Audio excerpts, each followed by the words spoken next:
Jesús anuncia su muerte y nuestra vida. Hoy viernes se celebra el Viernes Santo en el mundo cristiano y el pueblo de Israel estos días la Pascua. Así que me he preguntado qué hizo mi Señor Jesús en su última celebración. ¿Qué dijo? ¿Qué hizo? Porque eran momentos tremendamente importantes. Puedo conocer lo que el mundo católico está haciendo porque vivo y he sido criada en un entorno católico. He leído también acerca del ritual de la Pascua judía, con sus pasos y sus simbolismos. Mi primera intención era hablar acerca de ellos, conociendo, como dice 1 Corintios 5:7, que nuestra Pascua, que es Cristo, fue sacrificada por nosotros. Pero sentí en mi espíritu que debía visualizar lo que fue tan importante para Jesús, que la gente en general conociera y entendiera en ese momento tan importante. El capítulo 12 de Juan nos cuenta el cierre del ministerio público de Jesús. Son sus últimas palabras en público a excepción de su arresto, antes de la celebración de la Pascua. Así que son tremendamente importantes. Te animo a seguirme con tu Biblia en este recorrido, ya que como son muchos versículos, no los leeré, pero te animo a ti a hacerlo y a hacer pausas conforme escuchas. Estaremos en Juan, capítulo 12, versículos del 9 al 36. Comenzamos con la entrada triunfal en Jerusalén del Cordero Santo, donde en grandes multitudes le acompañaron con coros de alabanza, pues creían, por las obras que hacía y la resurrección de Lázaro, que era el Mesías. Podemos leerlo en Juan 12, versículo 18, por lo cual también había venido la gente a recibirle, porque había oído que él había hecho esta señal. También querían ver a Lázaro. Las palabras con las que lo recibieron son muy importantes porque recitaban el Salmo 118, que se canta en el servicio de la Pascua y en la de Tabernáculos. El gran Ayel era de los primeros que los niños aprendían de memoria y cantaban. Cuando la gente lo cantaba, estaban reconociendo a Jesús como el libertador, ungido por Dios. Por otro lado, vemos a los religiosos de aquel tiempo, que no solo no reconocían a Jesús, sino que no le buscaban por un motivo correcto, sino que buscaban a su propio interés. Querían ver a Lázaro con la intención de matarles. Juan, capítulo 12, versículos 10 y 11 nos muestra que consultaron a sí mismos los príncipes de los sacerdotes de matar también a Lázaro, porque muchos de los judíos iban y creían en Jesús por causa de él. Tenemos que tener en cuenta que la secta de los saduceos, a la que pertenecían la mayoría de los sacerdotes, no creían en la resurrección, así que esta evidencia había que destruirla. Después de esto, vemos a un tercer grupo, unos griegos queriendo conocer a Jesús en Juan, capítulo 12, versículos 20 y 21. Cuando Jesús lo oye, su respuesta fue: entonces le respondió diciendo: la hora viene en que el Hijo del Hombre ha de ser glorificado. Podéis leerlo en el versículo 23, que en otras traducciones más actualizadas nos dice: ha llegado la hora. Esto es tremendamente importante, porque cuando el mundo gentil y el mundo judío le buscan, nos va a compartir que ha llegado algo crucial en la historia de la humanidad. Los judíos esperaban que el Hijo del Hombre vendría y sería un conquistador, un libertador, el momento culminante que el pueblo de Israel esperaba. Pero Jesús va a hablar de ese momento culminante en otros términos.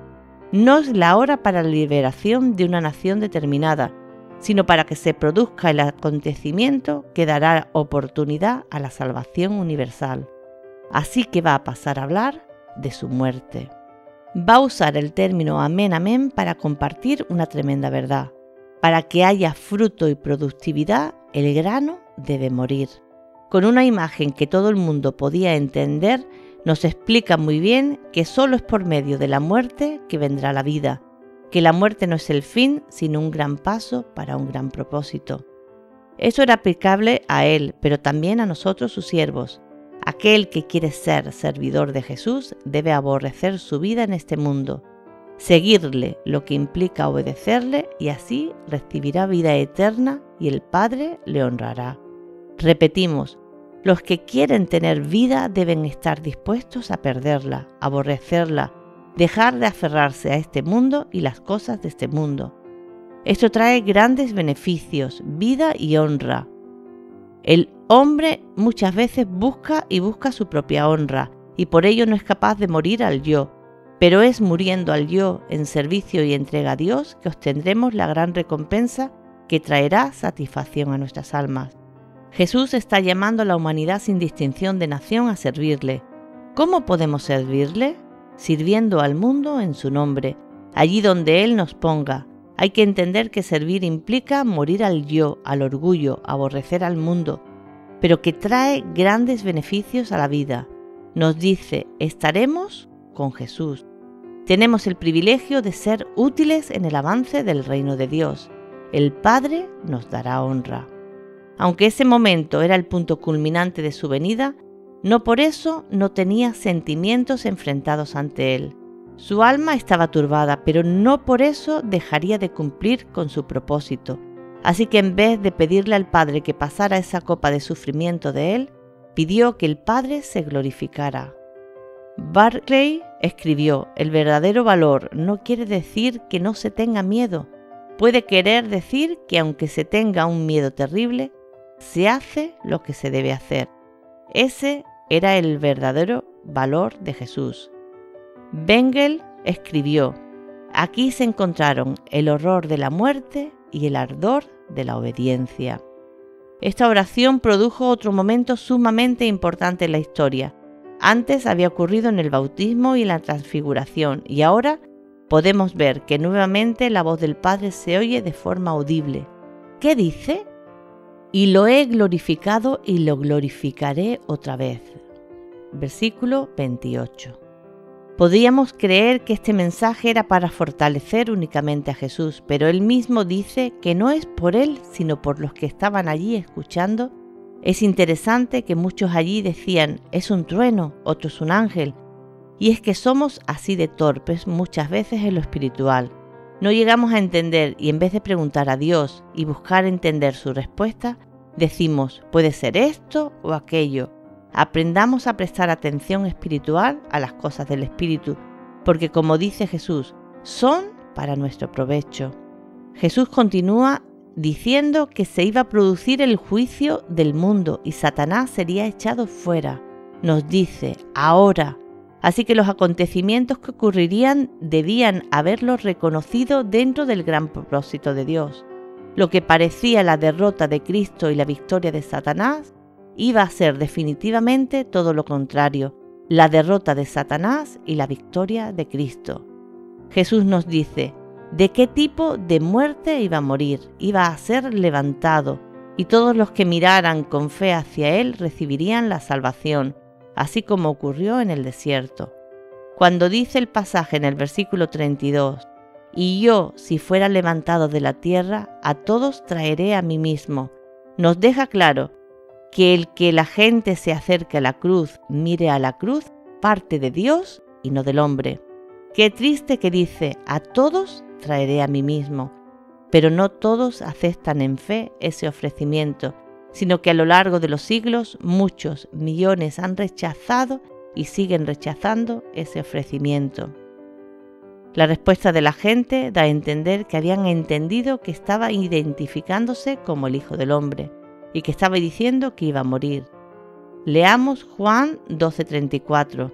Respondiéndole la gente, nosotros hemos oído de la ley que el Cristo permanece para siempre. ¿Cómo pues, dices tú, conviene que el Hijo del Hombre sea levantado? ¿Quién es este Hijo del Hombre? No entendían que el Mesías muriese, no entendían la relación entre el Cristo y el Hijo del Hombre. Jesús no les responde, sino que va a darles una aclaración. Entonces les dice, aún por un poco estará la luz entre vosotros. Andad entre tanto que tenéis luz, porque no os sorprendan las tinieblas, porque el que anda en tinieblas no sabe dónde va. Entre tanto que tenéis la luz, creed en la luz, para que seáis hijos de luz. Estas cosas habló Jesús, y fuese y escondióse de ellos. Y antes de terminar este discurso y esconderse, va a decir algo sumamente relevante. Usa la palabra luz 5 veces y tiniebla 2. ¿Qué nos dice? Aún por un poco estará la luz entre vosotros. Andad entre tanto que tenéis luz. No sorprendan las tinieblas. El que anda en tinieblas no sabe a dónde va. Mientras tenéis la luz, creed en la luz. Si creéis en la luz, seréis hijos de luz. Nos deja claridad que se puede andar en tinieblas en vez de en luz. Y eso hace que uno realmente no tenga un destino final claro, porque nos dice que esa persona realmente no sabe a dónde va. Y cosa importante, las tinieblas pueden sorprendernos. Pero qué cosa más tremenda, tenemos que andar en la luz, pero también debemos creer en la luz. El que cree en Cristo, la luz de este mundo, llegará a ser hijo de luz. Esto es la base principal y el tema principal a meditar estos días. Cristo es la luz que vino a alumbrar a aquellos que andaban en tinieblas. Si depositamos nuestra fe en Cristo, llegamos a ser hijos de la luz, hijos de Dios, y debemos empezar a caminar en la luz. Que el Señor os bendiga. Os espero en la próxima porción.